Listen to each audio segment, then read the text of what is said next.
ำตาไหลหลังบ่มีใครรับฟังจะเสียจังได้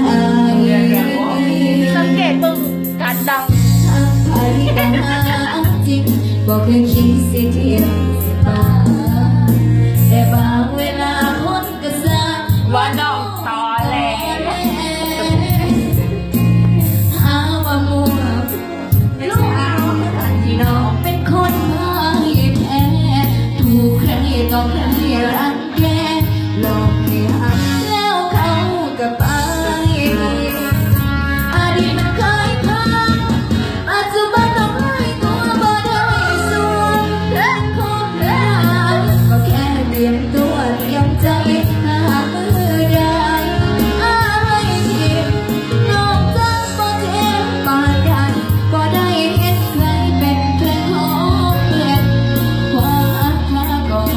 มันสอนให้เห็นว่าสิหักผู้ใดเป็นต้องหักเจ้าของก่อนคนละ ขอฟังเนื้อฟังตัวเด้อ